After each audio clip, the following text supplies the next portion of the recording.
Cuando en Montevideo son las 9:17, en Bogotá, Colombia, son las 7:17.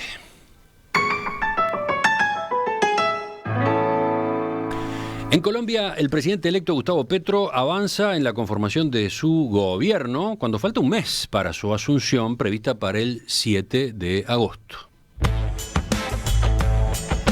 La semana pasada, Petro había anunciado las designaciones de Álvaro Leiva Durán como ministro de Relaciones Exteriores y de José Antonio Ocampo como titular de la cartera de Hacienda. Ambos políticos tienen experiencia en administraciones anteriores. Esta semana, quien será el primer mandatario de izquierda en la historia del país, confirmó 5 nuevos nombramientos, todos correspondientes a mujeres. Cecilia López Montaño en Agricultura, Carolina Corcho en Salud y Susana Muhammad González en Ambiente. Pero además, la vicepresidenta Francia Márquez será ministra de la Nobel Cartera de Igualdad y la poeta y dramaturga Patricia Ariza, ministra de Cultura. Falta conocer los nombres de otros 6 ministros. Por otro lado, el presidente electo viene preparando el armado del Acuerdo Nacional, una iniciativa que busca el diálogo entre diferentes sectores para tomar decisiones frente a asuntos fundamentales. Para eso ya sumó adhesiones de algunos partidos de la oposición. ¿Qué repercusiones tuvieron estos primeros movimientos de Petro? Vamos a conversar con Gustavo Vila, abogado, radicado en Colombia hace más de 30 años. Gustavo, un gusto saludarte de nuevo. Buenos días, Emiliano. Vamos a hacer hoy una puesta a punto rápida, profundizaremos en todos estos hechos y resoluciones en otras emisiones, pero te pregunto en primer lugar, la transición, ¿cómo definís la transición? ¿Cómo viene? Ha sido un cambio muy rápido de la rispidez de la campaña electoral a un clima como de concordia nacional, donde el presidente Petro rápidamente ha logrado tender puentes y atraer a su gobierno a disímiles fuerzas políticas del espectro colombiano. O sea, no se confirmaron algunos temores que había, ¿no? De no sé, la continuación del enfrentamiento o la complicación a la hora de preparar la nueva administración.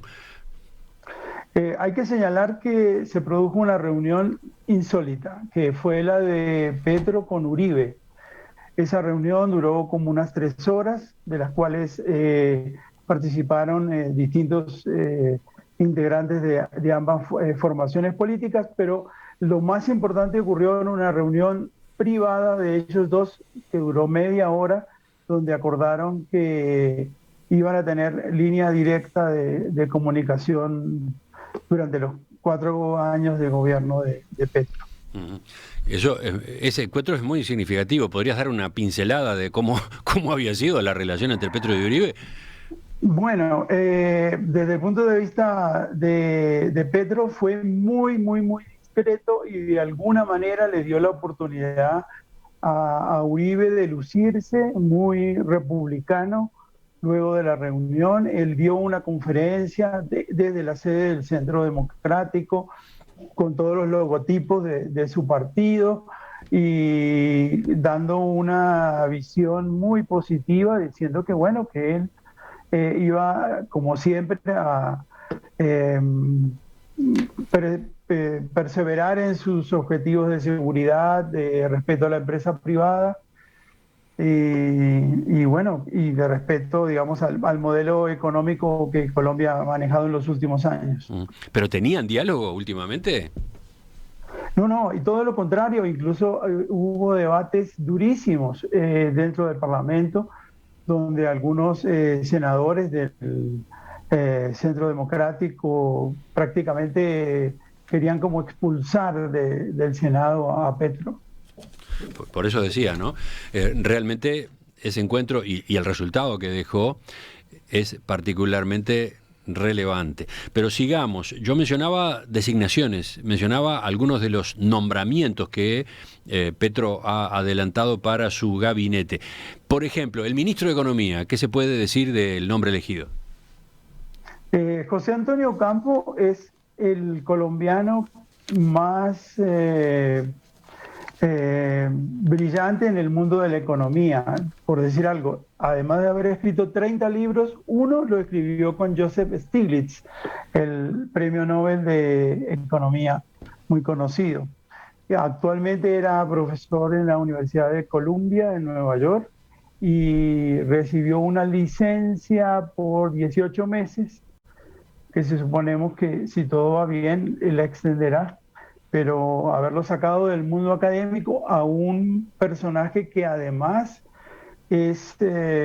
fue uno de los directivos del Banco Central de Colombia, una persona que además prácticamente es escuela dentro de la economía colombiana y de la academia.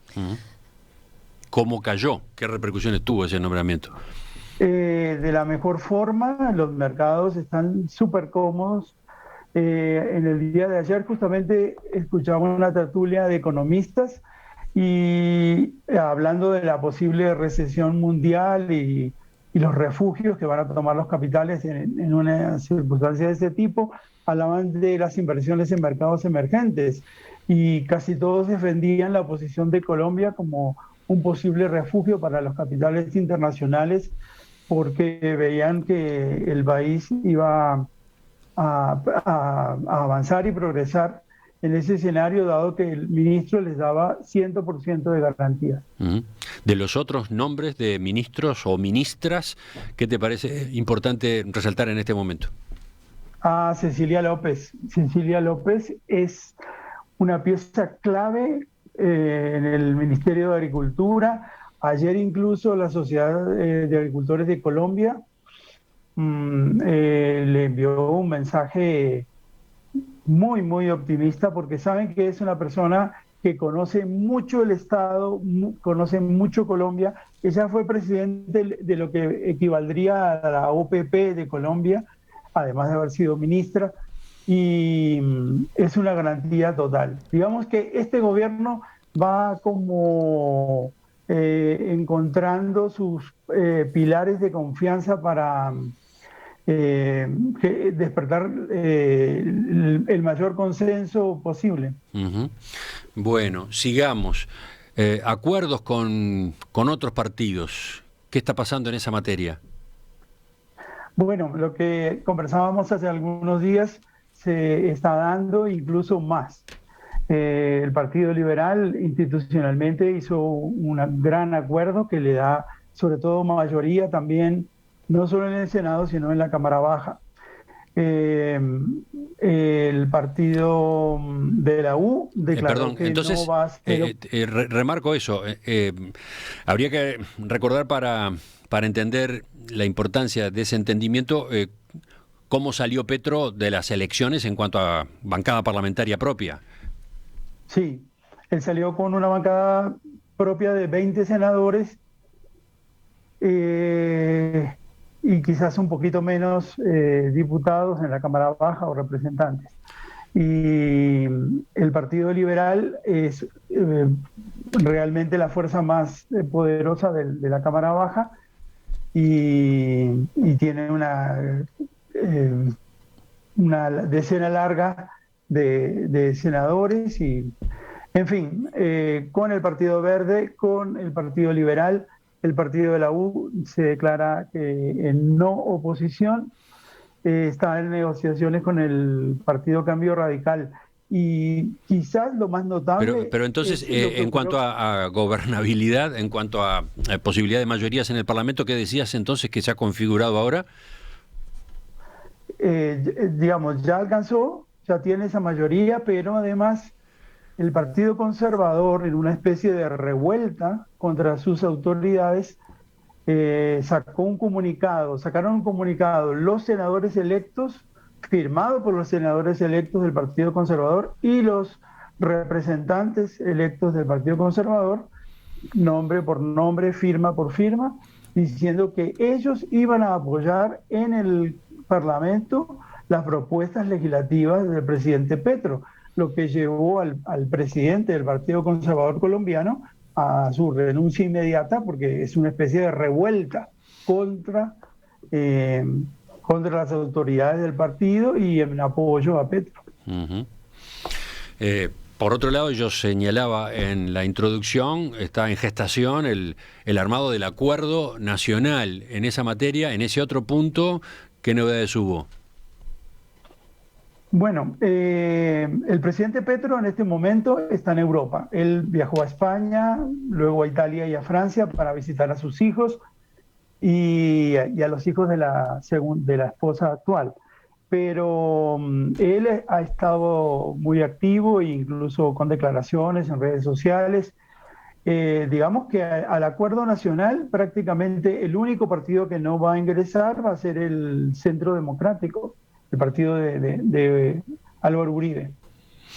Bien, y lo último que te pregunto por hoy es a propósito de la noticia de ayer, la propuesta de un alto al fuego bilateral con el Ejército de Liberación Nacional y también con todas las agrupaciones armadas vigentes para iniciar diálogos dirigidos a alcanzar la paz. ¿Cómo viene este otro frente tan delicado?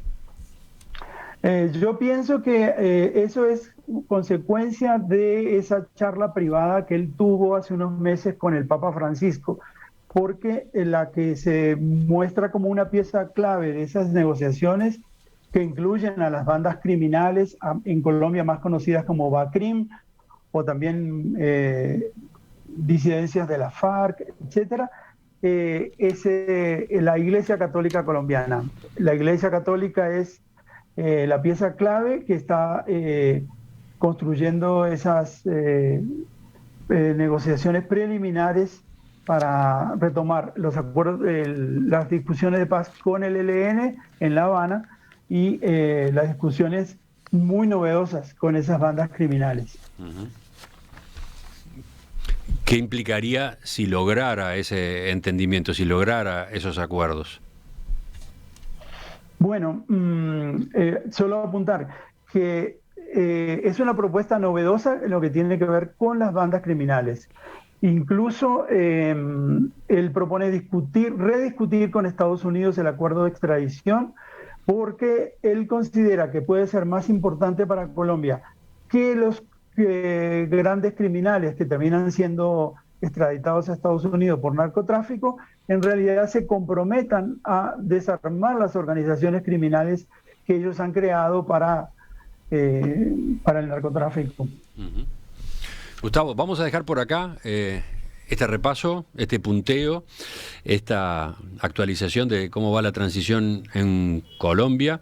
Dentro de unos días seguramente vamos más a fondo, esperamos otras novedades y contigo, con otros colaboradores allí en Bogotá, retomamos este proceso. ¿Te parece? Perfecto, Emiliano.